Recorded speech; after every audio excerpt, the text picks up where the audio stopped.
This episode is brought to you by Ryan Little. And you know what, Ryan? We're not even going to make fun of your name because you're awesome. You're big to us. We love you, Ryan. These shows are completely funded by you guys. And us. Well, yeah, and us. But it's we don't have corporate sponsors. No. We don't. I mean, we have an Amazon link, but fuck, don't use it unless you're already going to. I mean, come on, seriously. But this shit is completely done by you guys, and it's for you guys. So we want to keep it that way. We really do, and it's expensive. So Ryan, you're awesome. Everyone who's a member, you guys are all my heroes. Just keep it up. Super easy. Shows, if you want to bring us a show, just go to our website. You can donate through there. It's cheap as shit too. Mm-hmm. It's actually the actual cost of a show for us to produce is about $10. So $10 donation, you can bring a show. Which Side Podcast is a proud member of the Which Side Media Collective. This is episode 78. Yeah, we have Scott from Earth Crisis and Matt Miner from Liberator. Yeah. You know, I gotta be honest on this one. I'm a fucking Earth Crisis fanboy. I always have been. I've always loved them. I have an Earth Crisis tattoo. I did my first sing-along to Gomorrah Season Ends. I got suspended from high school for making a shirt with their lyrics on it. They're fucking awesome. So, that's it. That's all I wanted to say. Yeah, I love Earth Crisis. I was super stoked to have them on. So, they have a new album out, and they have the Earth Crisis Liberator comic series out. Check out both those things. They're fucking amazing. If you care at all about, vegan creator content, you got to get both of them. Yeah. Their new Earth Crisis new album, it's awesome. It's 100% focused on animal rights issues.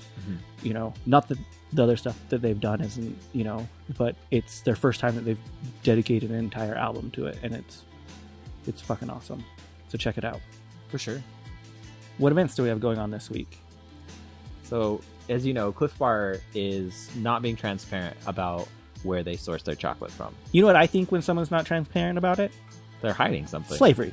Like, honestly. Like, why the fuck shouldn't I assume slavery if you're not going to be honest and you're going to hide where you're getting your product from? Yeah, so we're asking everybody to go on to Food Empowerment Project's website, which is foodispower.org, and sign the petition to ask Cliff Bar to be transparent about where it sources its chocolate from. We want you guys to do this so much. There's a new vegan movie out called Living Things. Once you sign that petition, just fucking tweet out that you signed it, and we're going to pick a random winner to give a copy of this brand new movie. Yeah, so just mention us in the tweet, and also post the link to the petition so other people can sign it as well, and we will definitely hook you up if you help out. So that's foodispower.org, sign the petition, or you can always go to whichsidepodcast.com. The slingshot this week is April 8th, 1979. Police machine gun a mass rally on the steps of San Salvador Cathedral, killing 25. If you like these every single week, get around the Slingshot Personal Organizer. You can get them from your local info shop. And you've heard me say this a million times, if you don't have a fucking local info shop, start one. But you can always get this at AK Press or other info shops online. Hope you guys really enjoy this one. Yeah, we had fun. It's probably my favorite so far. Enjoy. Which side are you on? Which side are you on? Which side are you on? Which side? Which side are you on? Which side are you on? Which side are you on? Which side are you on? Which side are you on?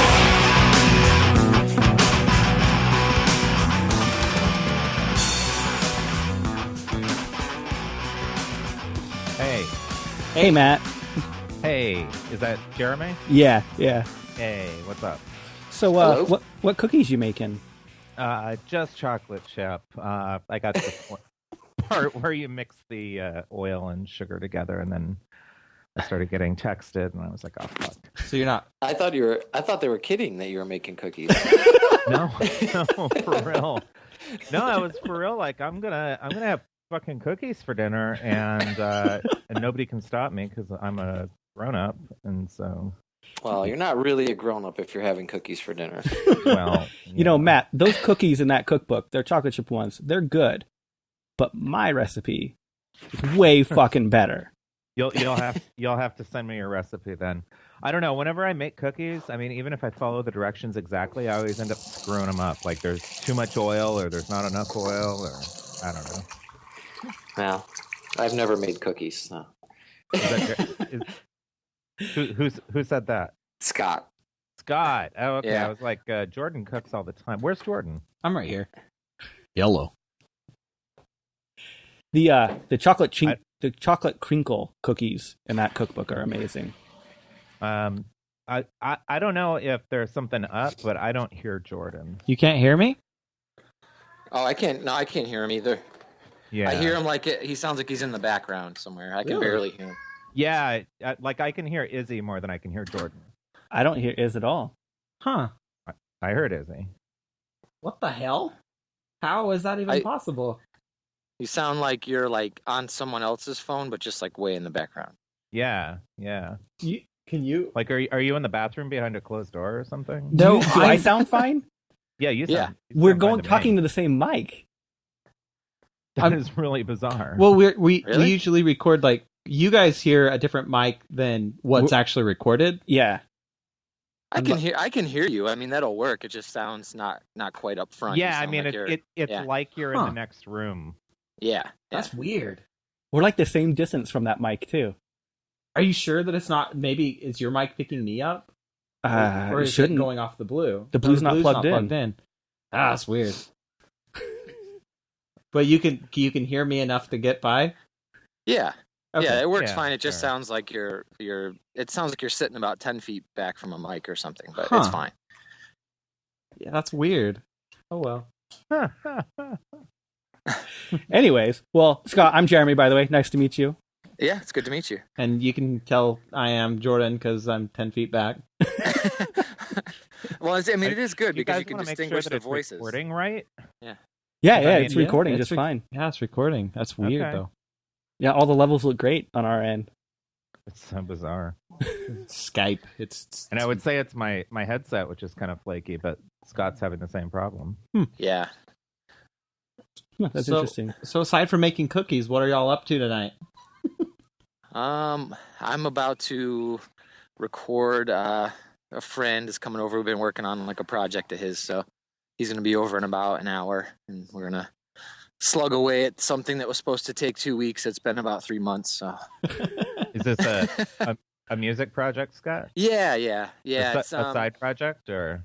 Well, I'm not. Yeah, it's nothing. I'm just recording him. I'm just kind of doing him a favor and just letting him come over. I have a bunch of stuff where we do most of our records now, like at home. So from time to time, if somebody's light on money or something, I just say, yeah, just come over to my place and we'll knock it out. Oh, that's So That's awesome. That is awesome. What do you use to record, if I can ask? Pro Tools. Okay, yeah. Yeah, and then I have right now I just have this little interface. It's by Apogee. It's a Duet 2, and it's awesome. It's really small, and you can bring it anywhere. And we did like all the vocals for our last album on it. It's just really easy to use and like super super small, which is great. That's awesome. We're using Logic Pro, but we don't need much. Yeah, I've never used Logic. I mean, people love Logic, you know. It's one of those things, it's like PC versus Mac, you know, they all do the same thing at the end of the day. It's just kind of what platform you prefer, you know. Yeah, totally. I've heard great recordings on all sorts of stuff, you know. I think it's just what you're used to and what you're comfortable with. For sure. So how did you guys, get to recording yourselves? I guess out of necessity. I mean, years ago, while we were recording one of our albums, I kind of got a job at the studio we were recording at, so I picked up a lot of it early on. You know, I was about, I think, like 17, and I ended up getting a lot of like the local like hardcore bands and stuff to record with this guy, and he was cool. He would just like give me the free reign of the place, and we'd stay up all night recording these bands, and so I've always kind of had like a one foot in that world. And then I was never confident enough to really do ourselves, though. I was always too nervous to do like a Earth Crisis record. Mm-hmm. But as money got lighter from labels and stuff, I was like, you know what, I can do this. Like, so for the last 3 albums, we've done that. We've just started off just doing little bits of it at my house, and then like the last record, I think like 90% of it I did it. So it's just, it over time, like, there's not much money there for bands anymore. So it gets a little bit harder, especially when you come from, I think younger kids are used to it, like they're used to having a little bit of money, and they're also used to being able to record themselves. They've had their hands on this technology since day one. But for us, it was like, we didn't understand at first, like, how can you record an album for under $25,000, but you absolutely can nowadays. But back when we were doing it, it was difficult, Yeah. So how did Liberator and Earth Crisis merge to do the split that y'all did? Matt, you can tell your side of the story. What was He the was question? asking- How did Liberator and Earth Crisis come together? Basically? Yeah. Well, basically, Scott and I have kind of, had chatted here and there on Twitter. I think we've followed each other, and just out of the blue one day, he direct messaged me and said, "Hey, do you want to make a comic book together?" And I was like, "Fuck yeah!" I mean, and I knew it was going to be an easy sell, so I had him send me basically what he was thinking. Mm-hmm. And I got a hold of Matt Pizzolo at Black Mass Studios, who's the publisher of Liberator. And I was like, Earth Crisis wants to make a comic book, that tells the story of their new album. And Matt was like, "Oh, that's fucking awesome. We got to do this." So, yeah. So, I mean, it was an easy sell to the publisher. I didn't have to pitch too hard, and I was stoked to do it because, I'm a big fan. So. Yeah, we'd wanted to do a comic for years. It's been like I always thought it was a great idea, but Carl mainly has really wanted to do one. I think every album he brings it up. And I mean, hey man, we can do more. Yeah, he would love to. He would do this. Yeah, he loves comics. He loves comic art. We've had to argue with him like over the years. Like he always wants the cover art to be comic, looking art, which is fine every once in a while, but he wants to do it every time. And he's a big fan. So he brings it up every time we do a record, and we've dabbled with the idea, but there was never anybody that we thought was. There was a couple like years ago that there were some guys doing like real DIY, like animal liberation type comics. Mm-hmm. I think one was from New Zealand, and it looked really DIY though, and it was cool. I mean, I appreciated and respected what they were doing, but it wasn't anything that I was, super excited about. But this time we were recording vocals, and he brought it up again. Oh, wouldn't it be great to do a comic? And I immediately thought, oh, wait a minute, there's a legit comic now. Yeah. And because I had followed Matt on Twitter, and we spoke briefly, and so I brought it up to him. I was like, oh, you know what? And I showed him some of the art and stuff. We looked it up online, and we just were both like, yeah, this is like a real comic book, So yeah, and then Matt told the rest of the story. I hit him up and just said, hey, would you want to do that? And it actually came together really easily. A few conversations, and we were ready to go. Yeah. I collaborated with Carl. We talked on the phone for, I don't know, maybe an hour and a half or 2 hours before I started outlining and scripting, and kind of got what his vision for the comic would be, and what the album was all about. It's kind of would you call it a concept album, Scott? Yeah. I mean, I think it is. Is that what it is when an album kind of like tells a story? Yeah, I guess it is. Yeah. Yeah. I don't know. It's a really good album. Oh, thanks. Yeah. So. Yeah. So correct me if I'm wrong, but it's the first album that's solely animal rights related, right? Yeah. It's the first time we've ever done it. I mean, all the biased reviewers of Earth Crisis over the years would say that's all we ever talk about is straight edge and veganism, which really isn't true. But we tend to always be like, okay, we need to represent those topics in a song on every album. Mhm. But most albums, are about lots of different stuff. But we kind of went with that this time. We were like, you know what? Everybody thinks that's all we talk about anyway. So let's do that. Let's dedicate an entire album to this topic. So. Well, Scott, I got a question for you. This throws it back way long ago. You remember the 2020 special they did on Salt Lake Straight Edge? Yeah. Okay, they followed you guys at a show in Salt Lake. Mm-hmm. I was at that show. I was very young. It was an awesome show. Thank you. But I always wondered, how did they present that to you guys? To have you guys sign off on have them coming with you? It was actually really, it wasn't easy because we had done 2 other shows in the past, and they always portray it in a negative aspect, every time. They always bring up the 3 incidences that have happened, and it's literally 3 incidences that they keep bringing up. Even the ones they've done in the last 3 years, it's always, one time in Salt Lake City this happened, and one time in Reno, Nevada this happened. Talking about the sword fight. Yeah, the sword. Yeah, exactly. It's the same. One guy got hit by a car, another guy got hit. It's the same stories that they've been talking about and harping on for years. So we had already had 2 bad experiences with that. So we had they, even when they were filming that day, we were in the van telling them, we don't, look, if you're going to try to portray this as some sort of gang, or you're going to try to portray this as a bunch of violent thugs, it's not that, and we don't want to be involved. And they were like, no, not at all. I mean, we've been doing interviews, and we realize, that it's a good thing. It's a lot of kids that, would have gone down the wrong path, but they found this, and it helped straighten them out. And they seemed to kind of get it, but again, when it came out, they did the same stuff as everybody else, because that's what sells stories, I guess, the violent aspect of straight edge, even though there's 99.9% of kids that claim straight edge are obviously not hitting people with swords or running people over with their cars, The funniest part about that is they show a picture of the pit one time, and they have the commentary. They say this isn't violent. This is all in good fun. But I was at that show, and I know that scene they show was an actual fight. Yeah, I'm sure it was.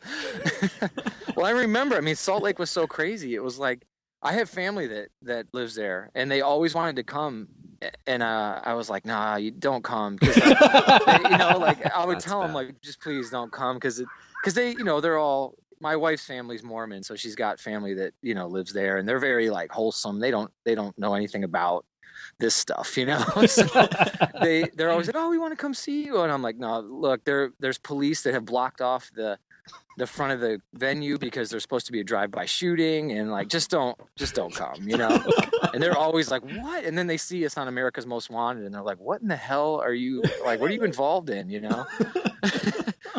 But yeah, Salt Lake was always crazy, and yeah, they were, all those shows, I think we've made an agreement with everyone in the band just to not do anything like that, any mainstream press about straight edge anymore, just because they always do the same thing, and it's so frustrating. Carl went on Geraldo, and that was a huge joke. Yeah, I remember that. Yeah, they basically just set him up the whole time, wouldn't let him get a word in edgewise, even though the police officer was completely agreeing with Carl the entire episode. He's telling them, but they're trying to pit them against each other, and it's just. Is that really on dumb. YouTube? Yeah, you can watch it on YouTube. Yeah. Oh, awesome!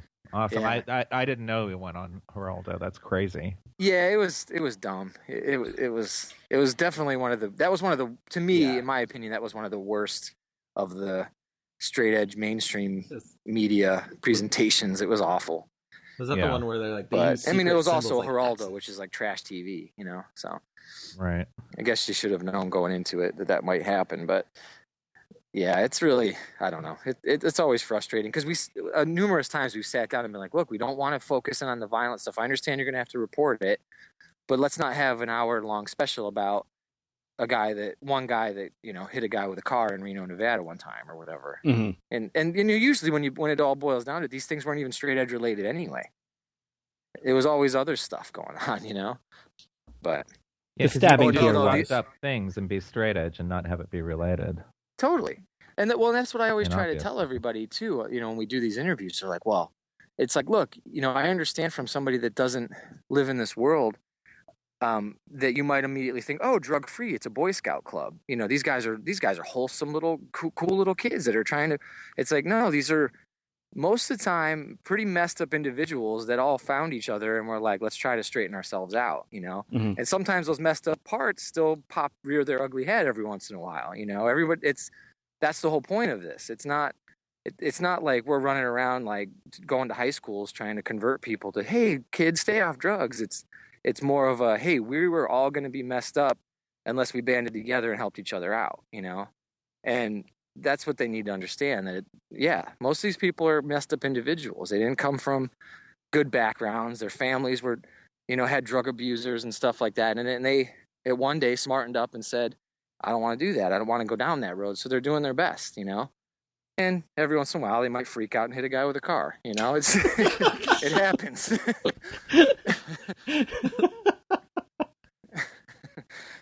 I feel like the story here with the stabbing, though, it doesn't get the attention of what actually happened. Oh no, yeah. No, and yeah, totally. Oh yeah, that was the big story. I'm sorry, the kid got the X carved in his back. Well, no, that happened also. Yeah. There was an 15-year-old kid that got stabbed in a fight outside of a show and was killed. Yeah. Yeah. Oh, okay.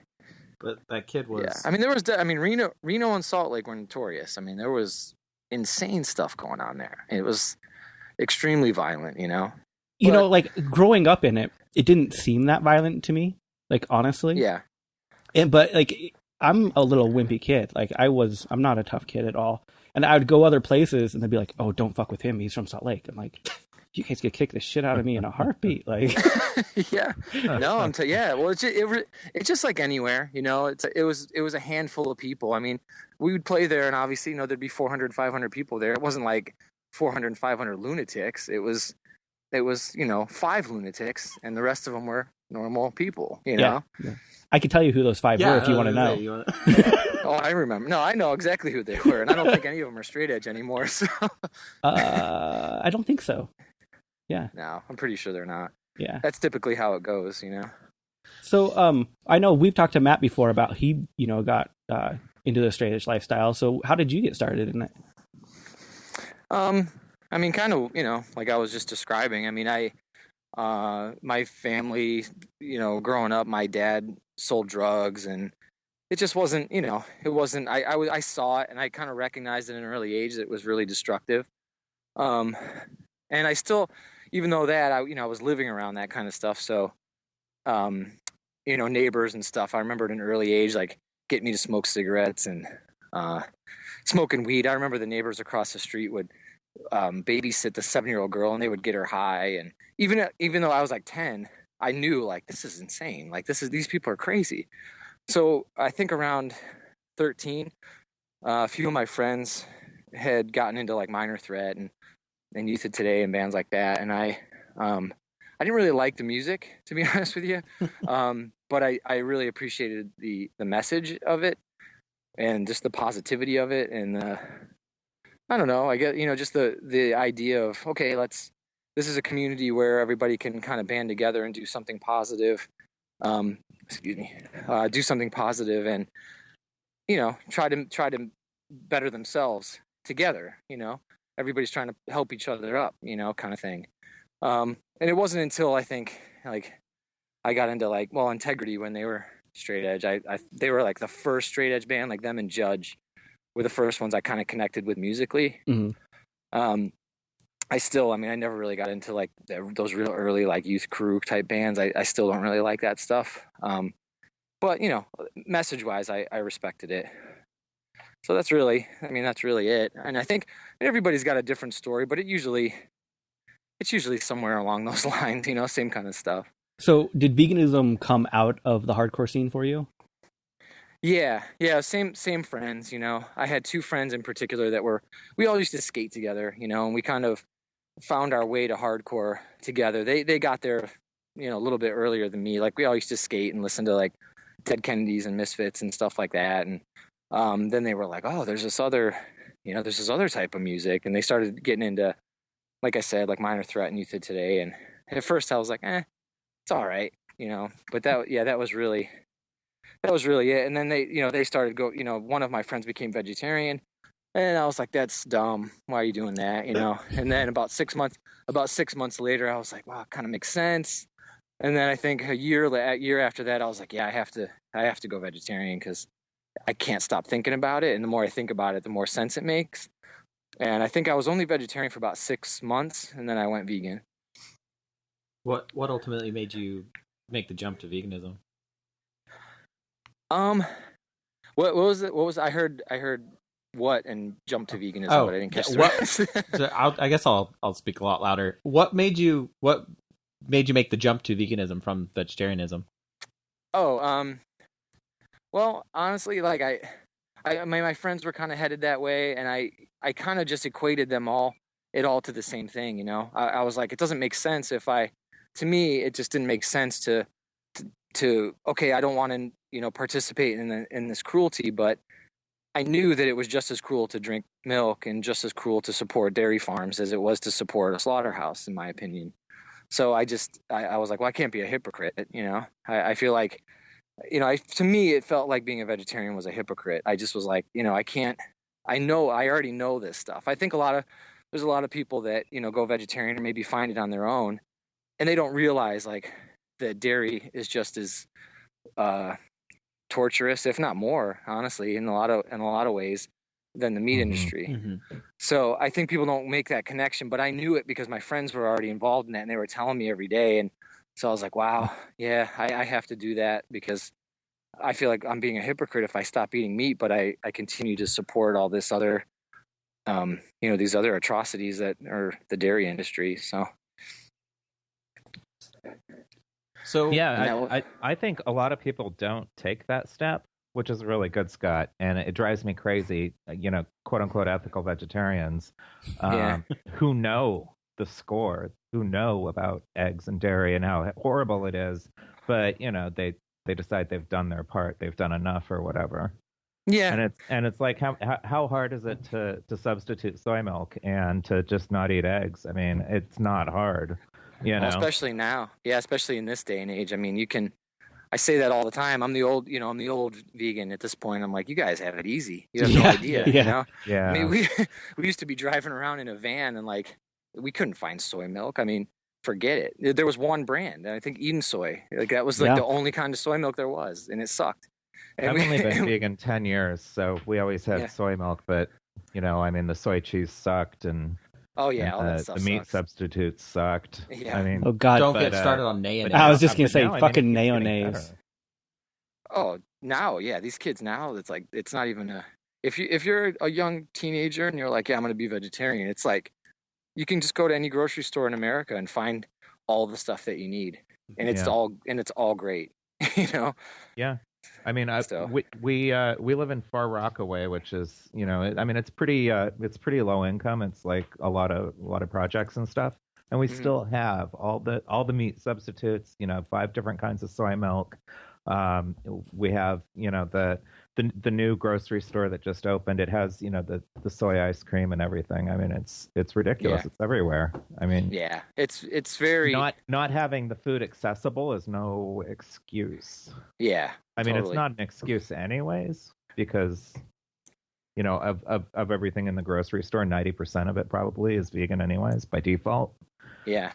I'm blown away. Like, we have 2 fucking vegan bakeries in Salt Lake. Oh, yeah. And they're delicious. Last time we went there, man, I wish I remembered what the name of it was, but somebody brought us, it was end of the night, so they were just like, we're going to throw all this stuff away. They brought us it was an unbelievable amount of stuff, and it was all great. It was like, I think we had like chocolate covered Twinkies and that was probably stuff like that. It was all amazing. Yeah, that'd be cakewalk stuff. Yeah, it was very cool. I was really impressed with that pizza place, Jeremy. I went there yesterday, and I thought about you. Really? I'm coming back to Salt Lake in September for the second Salt Lake Comic-Con show. Awesome. Yeah, they just had the fan experience one here. So we got to do the pizza again, because I'll take fucking amazing. And there's nothing in New York that rivals that. I mean, it was so good. Yeah, I love the pie. It's probably one of my favorite of the vegan of like the 3 or 4 vegan restaurants or pizza places we have. Yeah. The 3 or 4 vegan pizza places. I mean, I just want to move to Salt Lake City again because the only game in town when we used to tour back there was Long Life Veggie House. Yeah. That was it. Oh, you guys missed out because Yeah. there used to be Evergreen too back then. Oh wait, I've been to Evergreen. Okay, I went to Evergreen. yeah. It was like a little Little shit it's kind of like a hole. house. Yeah. Like a house, right? Yeah. No, I went there. Actually that same time, the last time we were there, we played, and when they brought us the cakewalk brought us stuff. We went down. Yeah, we went over there for lunch. Yeah, it was actually, I really liked it. Yeah, it was good. Yeah, there's a ton now. Yeah. It's absolutely ridiculous. Oh So- yeah, I mean touring now is like you gain weight. Like we used to lose so much weight and it was so difficult. Now, I mean honestly, when Cakewalk brought us all that stuff, we had still not eaten, because I mean there's a vegan bakery in every town and they always bring us stuff, which is very nice. I totally support them bringing us stuff, but it gets overwhelming because there'll be boxes of donuts and junk in the car, in the van, and you can't even eat them all by the time you get another box of stuff. And we had at one point, I think we counted like 8 boxes of just donuts and cannolis and all sorts of stuff that we shouldn't be eating that much of, Yeah, I mean, compare that to the late 90s touring.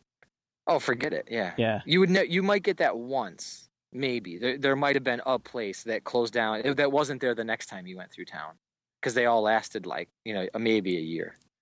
That's like 7 years ago when I was on tour. Pretty much it was weird shit like peanut butter and ramen noodles. Even then it has changed a little bit. Oh yeah. Yeah, we used to do that, pull over and buy some shitty loaf of bread and just make the whole thing into peanut butter sandwiches and pass them back. Yeah. It was awful. I mean, it was terrible. Like, I think about it now, I'm like, man, we were crazy. Like, I don't think I could live like that, Well, I say that, yeah, I'm 40 now, but yeah, I mean, when I was 20, I guess you have a totally different outlook on life, but now I'm like, forget that. But now I love, now it's like, it's a more of a food tour than it is anything else. We're like, oh yeah, we're going to this town. What's the restaurants? Every town has at least 3 or 4. So what's it like, and Matt, this is probably more newer for you, but like both of you are like mentors in the vegan animal rights community now. Like what is that like? I don't know. I don't know what it's like. I mean, and this is the thing. I mean, for Earth Crisis, and I always have said this, I feel like there's people that, people consider us like activists, and I guess in a way we are, but we're more, I've always looked at us more as like documenting real activists, Mm-hmm. like we write songs about people that we admire and the things that they do, but we're not out there doing this stuff, like we write songs about Peter Young, we write songs about Rod Coronado and people like that, so for me, as much as I appreciate being considered maybe like an animal rights activist, I mean, I am on some level, but not like a lot of these people. I really give them the credit, I mean, I'm not putting my freedom on the line per se, I mean, I'm sure I've got my fair share of an FBI file, but it's like not like these guys do, They're adding pages to it tonight. Yeah. Oh yeah, completely. Sorry It's about funny. that. My wife, we live in North Carolina now. My wife works at Fort Bragg. She works for, she's a psychologist for a pretty high up, division of the Rangers. And they had to do she has the highest security clearance that you can get, and so I was like, look, I don't know that this is going to work out. They're going to start probing around, and they're going to get to me, and they're going to see all these people that have been on the top 10 most wanted list of America and have our lyrics tattooed on them and whatnot, and she's like, yeah, well, we'll just see how it goes. And I don't know, somehow we had a lot of our friends, like you have to give a bunch of names for them to be interviewed and whatnot. And we just said, if they ask what I do, I'm a musician, don't elaborate, don't get in depth with it. And it apparently worked out because she got it, no problem. So, but I was so nervous. I'm like, there's got, but I guess somebody told us that they're really legally, they're not allowed to open up an investigation on your spouse. It's just you. Mhm. So as long as like on the surface level, you're not like just out of prison or something crazy. It Like usually Jordan? squeaks by. Yeah. Sorry. But even then, I guess as long as it's not like, well, and I guess we could be, there's a fine line, but as long as it's not like, I guess a lot of the questions were really crazy. They would just be like, has Erica been involved in any attempts to overthrow the United States government that you're aware of? And everyone's like, well, number one, if she was, I probably wouldn't answer yes. So that's kind of a pointless question. But number two, no, of course not. That, so, but I was nervous because I was like, look, I don't, like a lot of people I know, they have, they've gone away for animal rights activities and stuff like that. And I've never done anything like that or had any, cops. I've been questioned by a grand jury once, but it was for something not really that I was a suspect for, but yeah, just the people related to Earth Crisis. I was like, oh man, this is gonna jinx this right now. But luckily, it squeaked through. Yeah, there's nothing like every time you get pulled over, the cop always asks you, so what's this elf and alf about? You're like, oh fuck. That's when you Yeah. come I back can and you're imagine, snidey, yeah. like, Yeah. I don't know anything about elves. Is Yeah. Alf that guy from Yeah. that television show? Yeah, it was a cool television show. You didn't like that show? Or when you go to a demo and there's somebody brand new there and they're like, so how do I get involved in Alf? Oh yeah. You're like, Yeah. I had that man, happen. I don't know, and I don't want to know. I've had that happen countless times. Like, back when everybody would, call people on a regular basis, like, like, I don't know, late mid 90s, we would get weird phone calls from, quote unquote fans of the band that would just immediately delve into, listen, so, hey man, I just wanted to ask you, I love Earth Crisis. I just wanted to ask you, like, do you have any tips? Like, there's this fur farm down the road. Like, do you have any tips? And I'm like, dude, no, I gotta go. And then that happened to me on Facebook. I deleted my personal Facebook because of this, because there was this guy, and I don't know, I still don't know really what's up with the guy, because he's still kicking around on there. But he did that. He wrote me an email, like one message that just said, hey, I love the band, and you guys inspired me to go vegan, blah blah blah. I said, oh, that's cool, man, great. And then he just started in. So Straight into yeah, how do I get involved in? Yeah, how do I blow what's something up? classified as domestic terrorism. Yeah. Like real crazy. Like, how do I blow stuff up? And he wouldn't let it go. And I was like, you're asking the wrong guy, dude. I play guitar. I just like, I don't know anything about that. And he's like, well, you got to know people. I'm like, I mean, I'm, passing, in passing, I've met some people that are involved in stuff like that, but, they did time for it, and they're quote unquote reformed, so I don't know. And then he's like, well, he just capped on with it. So I shut the whole thing down, because he started adding my friends, and like got to like my weird. wife's cousins and stuff. And he was adding like all like, Oh, God. so I That's just shut it down, because it seemed too Man. sketchy. Yeah. It was like, And anybody who's actually wanting to get involved in something like that wouldn't go about finding out how to do it in that way, because they understand it's fucking creepy as hell. Oh, well, yeah. I mean, yeah. And in the age of, information that we have, I mean, you can find out anything you want to know. It. Yeah, you can find out. That's what I was thinking. I'm like, this dipshit, like, he's gonna ask a guy in Earth Crisis this information. If he wants to find this out, he just wasted his time typing up a 4-paragraph email. He could have typed one sentence into Google and found everything he needed to know. I suspect, like if he wasn't a Fed, he could be like just a really obsessed fan. Well, see, who that's the thing. wants Yeah, to think like super fucking cool.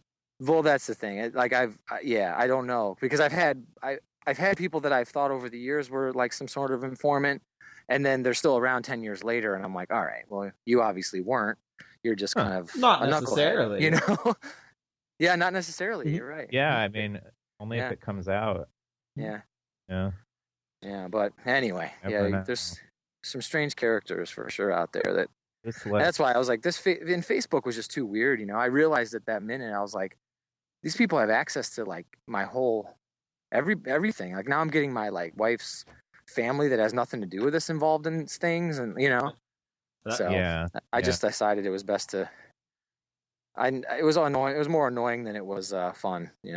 That's honestly why I deleted mine too. When I got that grand jury investigation and the FBI was looking into me, I was more worried about them contacting friends in my Facebook profile who I don't even fucking know.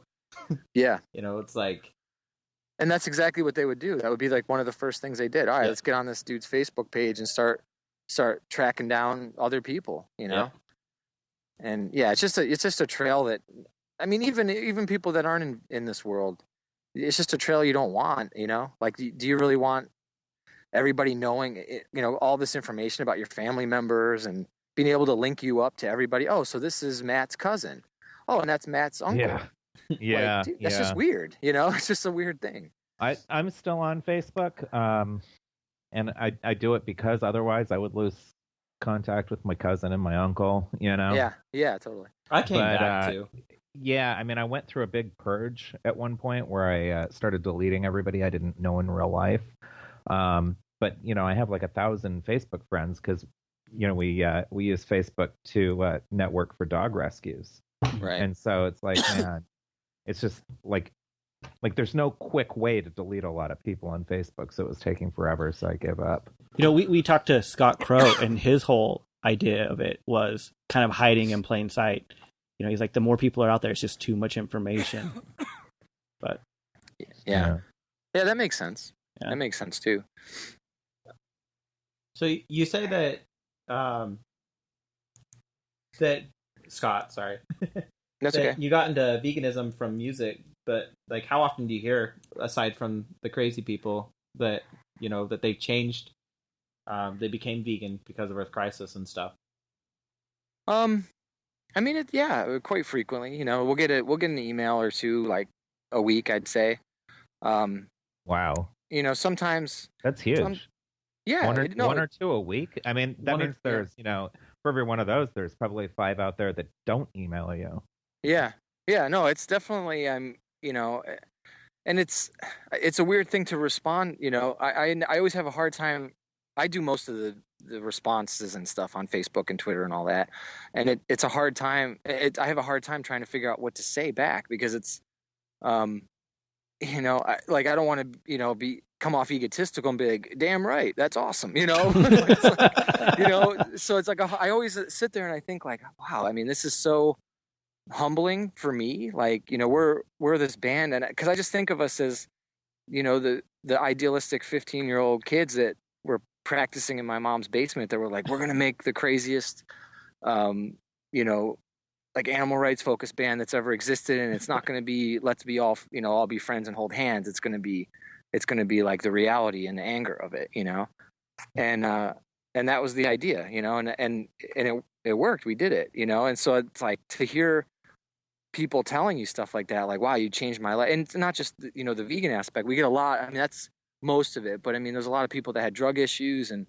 stuff like that write a lot too, and I'm like, yeah, you guys helped me stop smoking, or you guys helped me kick alcohol, or and it's really hard to know how to respond to those emails, and it's just like, because it's very humbling. It's like, wow, I did something that like positively changed a lot of people's lives, or put them on the course for not just changing their lives, but changing the world around them too. And it's like, it's a big thing. It's like, it's really hard to put that into words. I have such a hard time with it, because I can't write a 4 page book back to everybody explaining how much I appreciate them writing, and telling me that. But so not to put you on the spot, Scott, but you guys, Earth Crisis helped me get sober. I don't know if I told you that. I used to have I used to have real issues, and I wouldn't say that Earth Crisis like inspired me to get sober. I inspired myself to get sober because I wanted to quit fucking my life up. But definitely, the music helped keep me on that path. That's awesome. Yeah, and that's the thing. That's what I always say. I typically tend to write back and say something like that. Like, I'm glad that we could be a part of what helped you, but the reality of it is you did this yourself. Mm-hmm. Like you heard. We presented the information, but you heard the information and you acted on the information, and that's that's huge. That's way bigger than what we did. I mean, just hearing something. I mean, there's tons of people that like Earth Crisis that have nothing to do with our politics. They just like the music and they want to be knuckleheads and beat each other up at our shows and stuff. Yeah.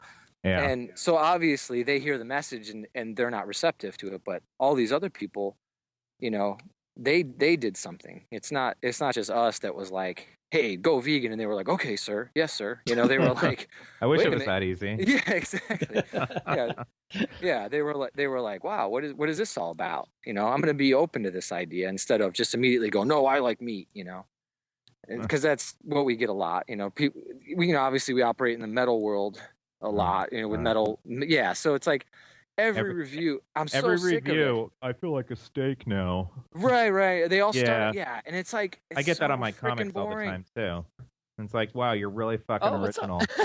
or tell the one about people eating tasty animals again, because it's really fucking clever. Yeah. Well, that's what I always write back. Or if I even have the opportunity to write back. A lot of times it's just Norm. It's just like the review typically goes, well. If I have to describe the irony that I'm eating a pulled pork sandwich right now while listening to this Earth Crisis album, or it's always like he's got to make sure he defines his manlyhood right on, because he's gonna say that he likes the album. He's gonna say it at the end, but he can't let everyone think he's a total wimp because he likes this drug-free vegan band. So he's got to define it right up front, like. Hey, I'm having a beer right now and I'm eating a steak, but this album's actually pretty cool, man. It sounds like Pantera. I get that on the comics too. I mean, it's so crazy. I'm no animal rights activist and I can't condone this, but it's a pretty good comic. Well, it's like, you're not gunning down drug dealers either, but you read The Punisher. So why don't you shut the fuck up about the politics and just talk about the comic? Yeah, just talk. Yeah, if you can't get into the in-depth stuff, then just talk about the surface level stuff and say, yeah, this is good. It looks nice. The story's solid. Yeah. I mean, people, they got to define their manlyhood though, because it's so, especially with guys. It's like being vegan is very. It's like a feminine thing in a lot of ways, because meat's for men. Yeah, that's why I love John Joseph's book, and I always post links to it, and we get so much shit from people. But the point of his book is exactly that. He wrote that book called Meat is for Pussies. And the whole point of it is he goes to this gym with all these like big meathead guys, and he's killing it on the weights and stuff there. And guys come over to him and ask him what his diet is, and he'll tell them like, "Oh, I've been vegan for like 20 years," and they'll be like, "Vegan, that's for pussies." And so he wrote a book like, "Fuck you, meat's for pussies," Yeah. So I'll post a link, and immediately it's like, "Why did you write that so sexist?" I'm like, I understand that, but there's a broader, and then they immediately ask me, why did he call the book that? I don't know. You have to ask him. All right. I'm not saying it was a good choice. I'm just saying I like the overall sentiment behind the idea of the title, Yeah. What kind of pushback have you guys gotten from the animal rights community in your work? What do you mean pushback as far as like do we get like criticized? Yeah. Well, I mean, it's kind of like what I said earlier. I mean, I think the big thing is people have always assumed that we're, a little bit more active than we are, and it's like that we're running around like we're writing first person narratives, when we write these lyrics and stuff, and we've never, we've always been, I think, very direct about that. Like, look, we're not claiming that we're vegan activist superheroes. These are people. We write about things that we're inspired by and things people do, and we support these things, and we're to us these people are superheroes. Mm-hmm. We're like, wow, this guy did this, like, it takes a lot of balls to do that, you know what I mean? Let's write a song about that.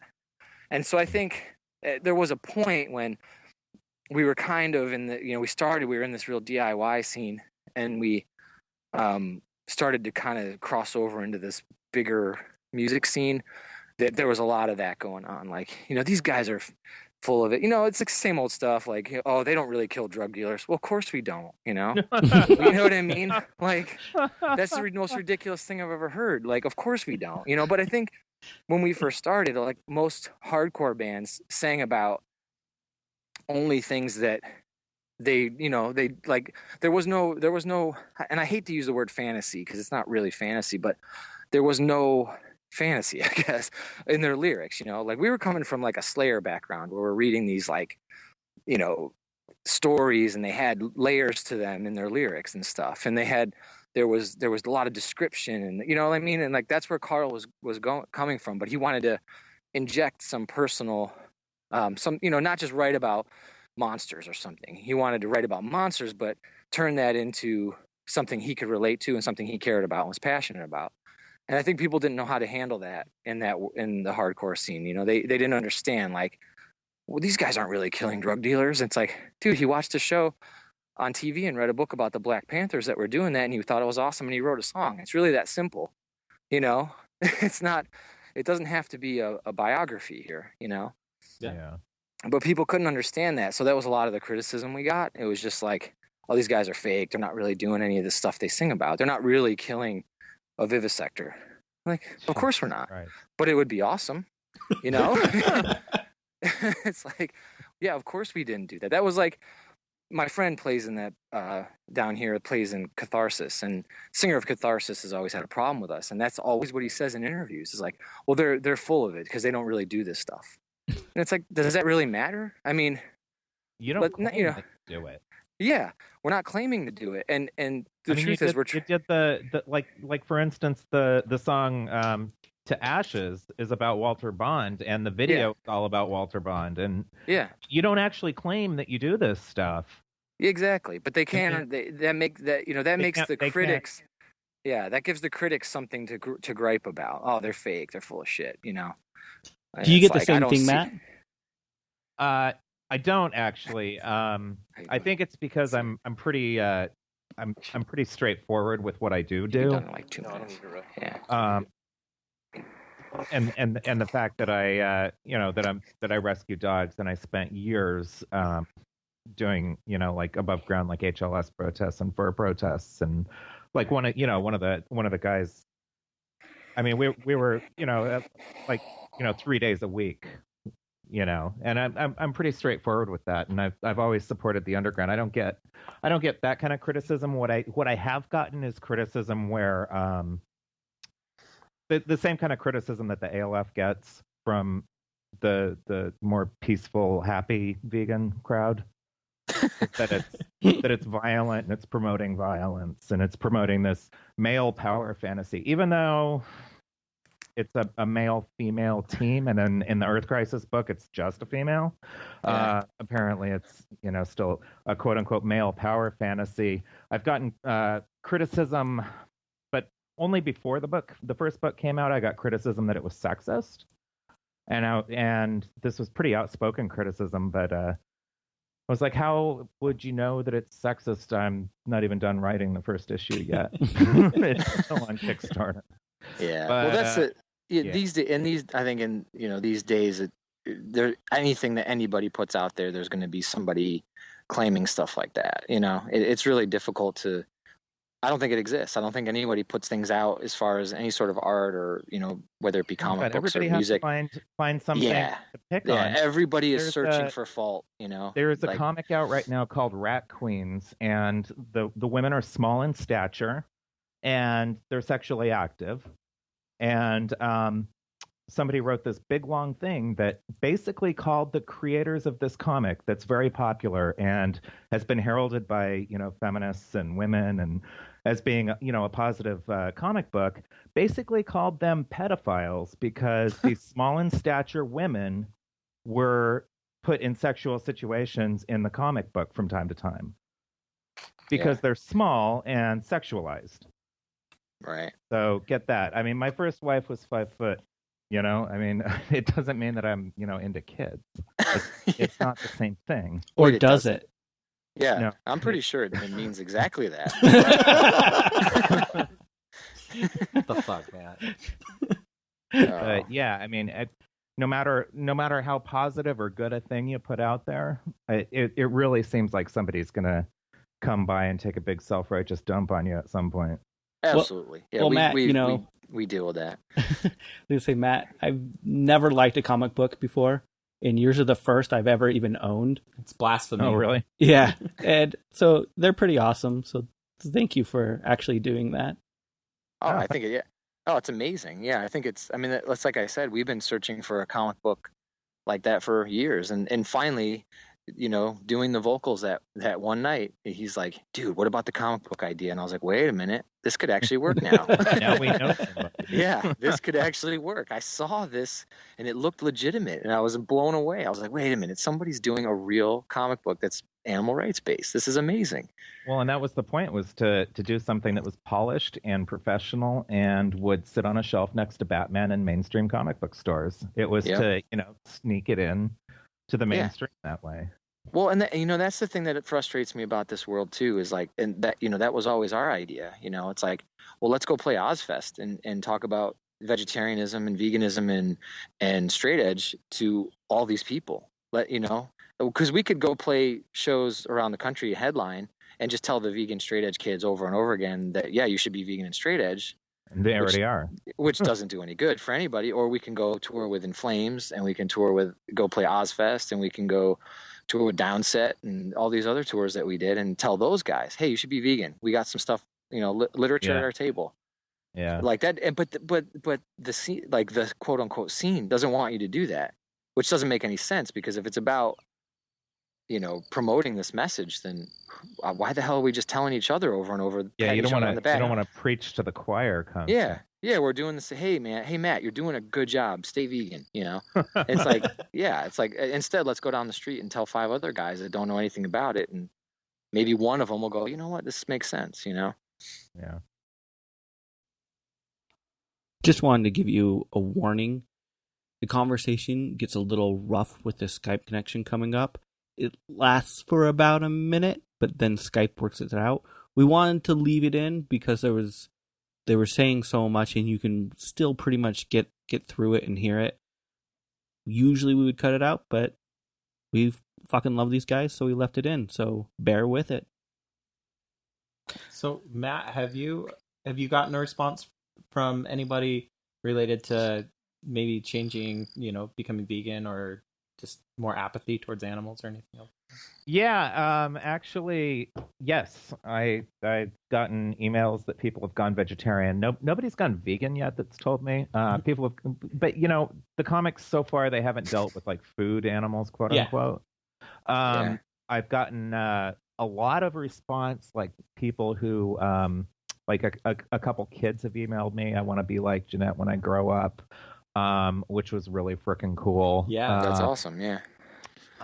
People have rescued lab rabbits from shelters because of Liberator. People have rescued animals.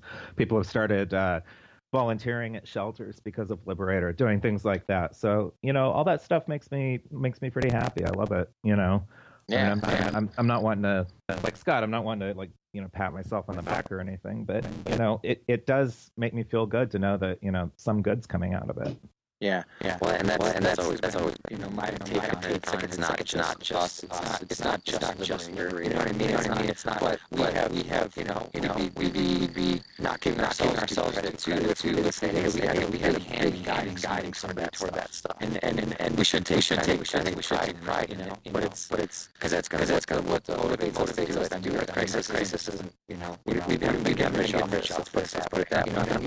What makes us motivated is we're record and be like, all right, that was pretty cool. And then start getting emails and say, hey man, I'm 16 and I just heard it for the first time. My eyes I didn't know about. And then maybe you get 10 of those, and you're like, dude, let's do another record, Because I noticed defining. I don't mean like defining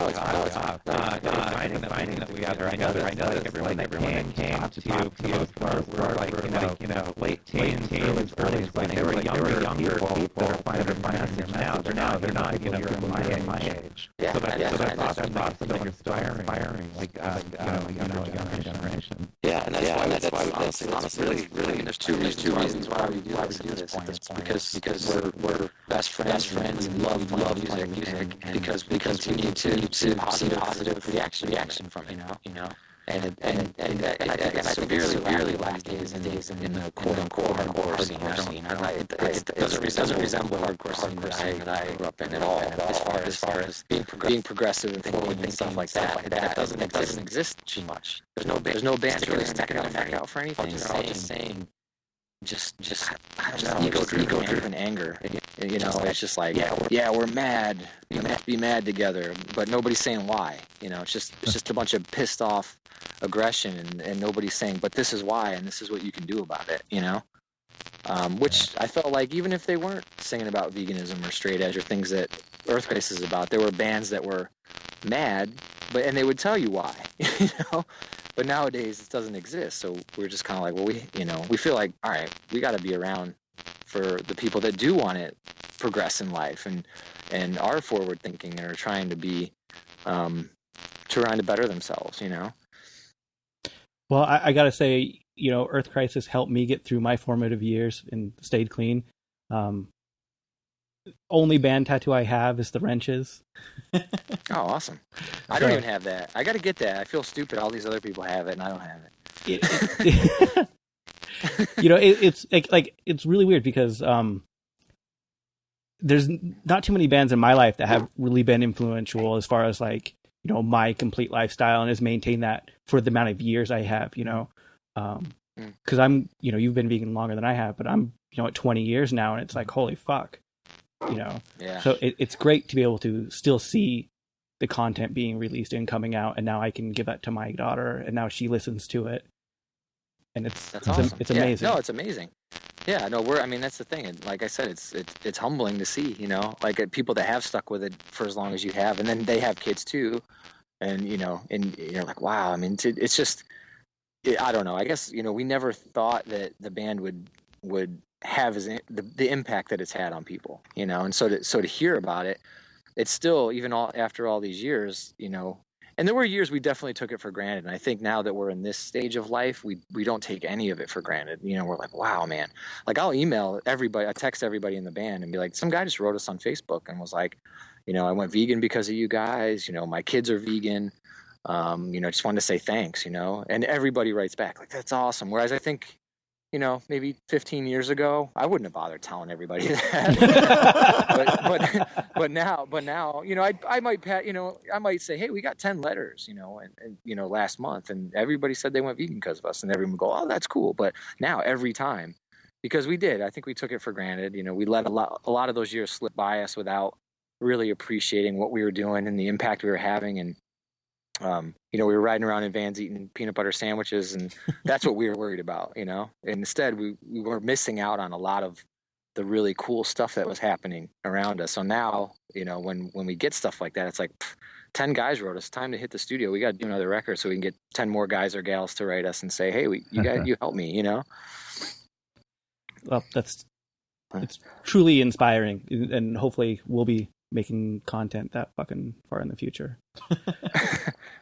Yeah, it's awesome. But thank you both. I hate to cut it short though, but I have to get working on with this music with my friend here. He's kind of been being very patient, waiting for me. Oh, awesome! Yeah, we're just gonna cut it short right now anyway. So, okay. How can people cool. get in contact with you guys? And yeah. You could just, with Earth Crisis, we're on Twitter. You can message me there, or Facebook. It's just, I think it's Facebook /Earth Crisis Official, I think is what it is. So you can always message that. I check that usually daily. So try to write back to people as much as possible. Yeah. Awesome. And I'm on Twitter at Matt Miner XVX. And that's Matt Miner with an ER, not an OR. XVX. And we end every episode saying "fuck shit damn." Would you guys mind saying for it this week? What are we saying? Fuck shit down? Yeah. Fuck shit down? Damn. Fuck shit damn. Damn. Oh, okay. I thought it was fuck shit down, like fuck shit up, but the opposite. you might want to get in on that. I don't think we're not exists, that clever. So you guys could. All right. I'll say. I like those words. So fuck shit damn. Fuck shit damn. Awesome. Thank you both. Alrighty. All right. Thanks, guys. Yeah, have a good night. Thanks, guys. Bye. Good night. All right. Bye, guys. Bye. This week we heard Chicken chalk. Pura sangria. Right now you're listening to, Soap Dodgers. Machines. and as always, El Comandantes. Comandantes. Which side? Which side? Are you Are you on? on? We're not together on that one. No. No. Sometimes we are. Some whatever. Fuck Usually it. not. Not usually. No. Right now, if you enjoyed this at all, go to iTunes, rate and review us. It's the easiest way to get this out and to more listeners. Right fucking now. Hit pause. Thank you for going to do that. That was super awesome. Yeah, you guys are my heroes. Also, you can contact us and connect with us and find out when we release new episodes, bonus content, giveaways, and just talk to us. Be friends. Yeah. On all of our social media accounts. Go to whichsidepodcast.com and click on the social button. They're all there. Fuck. Shit. Damn. I didn't like that. Fuck shit down? Fuck shit down. Yeah, we really should change it to fuck shit down. Fuck shit down. That's it. Well, this week. This week it's fuck shit down. Fuck shit down. Fuck shit down. Which Side is produced by the Which Side Media Collective.